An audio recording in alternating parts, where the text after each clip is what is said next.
As News 8 noted on primary night on Tuesday, several issues at the polls popped up in and around Rochester. Today, the Board of Elections addressed some of those issues, saying they will do better. Kayla Green talked to them today.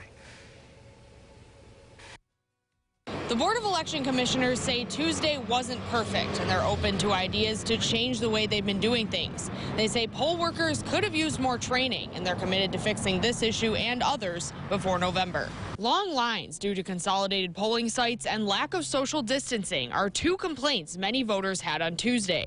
Republican Commissioner Lisa Nicolay says she visited sites with acting Democratic Commissioner LaShawna Boose to address these issues. People had masks on, or they were supposed to have masks on, and we even had masks for voters that showed up without masks. And that would have been great, right, if we had school gymnasiums in one door, out the other, so everybody could spread out and be nice.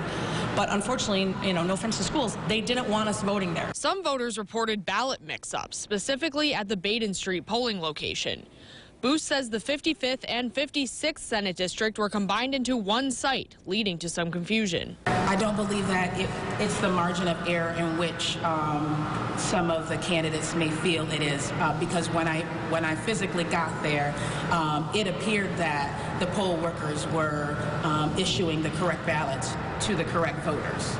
Jeremy Cooney is a candidate in the 56th Senate District. He says many voters called him to say the race was missing on their ballots. This isn't one specific candidate. This is all of the candidates in the 56th Senate District who were omitted from a certain number of ballots. Both commissioners say they think the new election training supervisors will help solve some of these problems come November. That position is going to allow for us to really delve into creating curriculum that will start going over those very detailed things that will now be required of a poll worker. The commissioners say they'll also be increasing the number of polling sites in November, given how many people showed out on Tuesday. They say the number of returned absentee ballots is expected to surpass 90,000. In Rochester, Kayla Green, News 8. Thanks, Kayla. Rochester Mayor Lovely Warren responded to all this in a statement this afternoon by criticizing those who fought the confirmation of the acting Democratic Elections Commissioner. She posted on Facebook, quote, "I find it mighty funny that everyone shouting about issues on Election Day had nothing to say in March and April when I stated you can't have one person doing the job for two people.